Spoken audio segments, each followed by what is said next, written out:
Hi there. In this video we'll be covering writing your first book. I know how scary it can be from writing a book for the first time and from writing and ghostwriting 30 books myself at this point. There's so many tips and insights I want to share with you to help you on your way. By the end of this video you'll learn how to pick a book subject, how to set your book apart, and how to make progress with your writing. And stay tuned until the end of the video for an opportunity I really think you're going to enjoy. Let's dive in.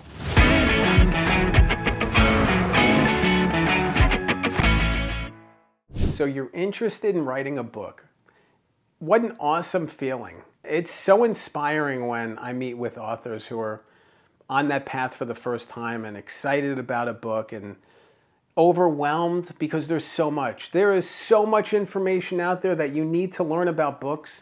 I remember when I first wanted to start writing a book, it was about a baseball player named Ken Caminiti. I was working overnights in New York City. And I had all this free time and I was like, I want to write this book. And I started researching his life and talking to people. I ended up interviewing 400 people for the book. It was so exciting and so scary to think about writing this book, and I actually put it off for a long time. I would research and research and research, but I really took a long time to actually write it. There was a level of imposter syndrome. I felt like, I wasn't good enough. I wasn't smart enough. I didn't have enough knowledge on the topic. There was so many knowledge gaps and learning gaps that I had to make up for. Years later, as I was still working on this book, I became a ghostwriter. And it was interesting for me because people think of that baseball book, it's called Playing Through the Pain, it came out in 2022. They think of that as one of my first books. In fact, by that point, I'd become a ghostwriter and started writing books for other people, with other people, helping them along. And it was really beneficial for me to get some of those lessons out of the way to really learn the ropes of book writing. So by the time I published that baseball book, I really had some knowledge and insight. I had written 5, 6, 7 books at that point. But even then, there were so many things I needed to learn. So I'm thinking about this in terms of a 15-year journey that I've spent so long thinking about books, writing books, and I still am learning things. So the idea that you're going to just jump in with your first book and know it all right away, impossible. There is such a big learning curve to books. It makes it very difficult for new people to pop up and to really write books that resonate because of these things that you need to do. So this is what this video is all about. It's really about breaking down the things you need to know to write a great book, to feel empowered, so it doesn't feel like your first book, even though it is. First things first, you need to figure out what you're going to write. It's one thing to say, I'm interested in writing a book. What's it about? What is the topic? This needs to be something that is connected to you, that this topic, it's something that you're walking around with, thinking about a lot. It's something that you can't shake, that just sticks with you. It's not a passing thing, like it doesn't come and go. It's like consistent and steady. You need that. You need that in order to want to keep going, especially since this is the first time. This is a really tough process. So it's not like you can go in and have all the answers. I think about my baseball book now. There was so much I didn't know back then about book writing, about the journey, the process. There's so many things that I would probably do differently, but it would be a different book, because I would know what I'm doing. At the time, since I didn't know what I was doing, I actually think it was more beneficial for me to feel that and to embrace that and to struggle with it. Because I think it made me stronger in the end in terms of moving forward with it. The Band-Aid's been pulled off enough times now that I feel comfortable writing books about anything. I didn't back then. That fear kept me stuck. It's probably the same fear that you're feeling too. It keeps you stuck. So it's really about overcoming. The first step to overcoming is finding a topic that resonates to you, finding a subject that you want to keep spending time on. You want to spend a lot of time with this book to get it right. You don't want to rush it. You want to really spend some time with it. And this is not just about a quick hit thing, trying to get some money out of it. No, this is something deeper. This is something that you feel in your bones. So picking the right topic is a great first step in the book process. The next step is really doing research, making sure that your book is unique. You don't want to go down this road only to find out that somebody else is writing the same book you did or it's already out there. You want your book to stand apart. You need to do something to make it stand apart. You need to bring a new spin to it, tell the topic in a different way. Even if it's well-worn ground, you want it to be new and unique and original. And you want to understand what that originality is. What makes your book different than every single other book that's ever been written? And if you don't know what that is, you need to think about it, or you need to find a different topic, because your book isn't going to resonate. You really need to find a unique topic that sets your book apart from everything else. And if it's a topic that's already been written about, that little spin, what makes your book different? What makes your book original? What makes your book stand out? It's crucial, especially in the early going, for you to build on a foundation. Think about building a house. Think about baking a cake. You have to follow the instructions step by step. This is a journey, and you build up from the foundation, and a book is the same way. Build on your book's foundation. What is your book hook? What is your book audience? And what is your book outline? The book hook is the reader takeaway. It's the way that the reader's going to carry forward with this message in their life. And if somebody asks you what your book hook is, you need to be able to answer them in one sentence or two, typically one. One sentence to summarize your book's takeaway. And if you can't do that, you need to spend time sorting it out. Because a lot of times when I meet with authors for the first time and I ask them what their book is about, they talk for 2 or 3 minutes. And you might be in this capacity too. You might really just think deeply about all the things you want to include.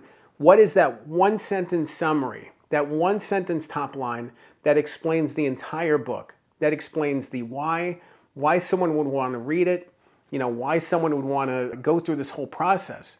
You want them to be empowered to keep going. Just as you have purpose in the topic and purpose in the writing, you want the reader to have purpose to keep reading. You want to give them a reason to keep reading. And now, not just because it's an interesting topic or because it's well written. You want them to learn something. You want them to walk away from this book with a new perspective. You want them to walk away changed. And that's what this is really about. With audience, who is your book for? Who is the audience that should be reading your book? You need to burrow down as deeply as you can on this topic to really tap into who is going to read your book. And ultimately, when you publish the book, who are you going to promote it to? If you don't understand who this audience is, they're not going to find your book. They're really going to struggle. Outline is also important. Outline gives you a roadmap and a structure and a framework. Gives you a frame of what's inside and outside of the frame of the book. There's so many times when I work with authors and they just think they want to throw the kitchen sink in there. Don't do it. Make your book focused. Make your book narrow. Make your book organized and flow. The better it flows, the better organized it is, even if it's on the short side. The stronger the reader impact, the stronger the benefit's going to be. And that's what's going to drive people to tell others about it. That word of mouth is huge. Positive reviews online, huge. Goodreads, 5-star, huge. You want that kind of stuff. You need to have a great outline, whether that's written down, mind map, whether that's diagrammed, whether that's bullet points, spreadsheet, whatever. You want to have an outline in some form so you understand what's inside and outside of the frame of the book. Once you've done all of that stuff, I know that's a lot of stuff. That's why this is important. That's why you're watching this video. The next step is really the writing process. Writing process can come through in so many different ways. It can come through in voice-to-text transcription, where you're talking through elements of the book into your phone or other device, audio recorder, and then it's turned into automatic words. You can use programs that automatically transcribe. You can sit at a keyboard and type. You can write, notebook. You can do so many different things, but you want to find a way to make it simple for you to get the words from your head and from your research and onto the page. Again, we're thinking about the barriers, and we're thinking about resistance, and we're thinking about breaking through those things. We're thinking about finding a way past the obstacles. What obstacles are in your way? If you have obstacles with tech issues or computer issues or programs, you're not going to want to write. You're going to get frustrated and you're going to get upset and you're going to want to put it aside. Don't do that. Don't get fancy schmancy writing software. Just write whatever is easiest for you. In whatever format works, do that. Make it simple. Keep it simple. The other thing to think about is consistent progress. This is about habits. It's about building good habits. It's about making consistent progress and building momentum with the writing. If you're thinking about a 60,000 word book, it's going to take some time. But if you write 1,000 words a week, you have a draft in roughly a year. So it's this balance of understanding, what does it take to write on every single day, or 5 times a week, or 3 times a week, or 1 time a week, whatever the case may be? What does it take to make consistent progress? What good habits do you have to form to make that happen? Is it scheduling and blocking out time for yourself? Is it turning off your phone so you're not distracted? There's so many different ways that you can go about finding and building momentum and making progress.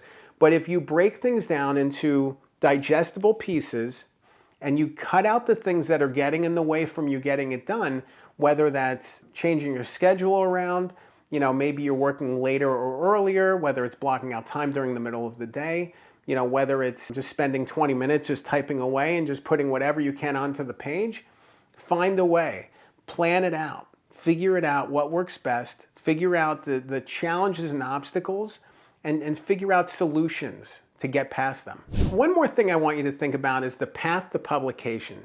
There's multiple paths to publication. One involves the traditional publishing route, where you work with a literary agent to get a publisher on board. You have to put together a book proposal, which is a 20 to 50 page document that details your marketing plan and all these sorts of things. It's a complicated process. You have to jump through a lot of hoops to get there, to finish.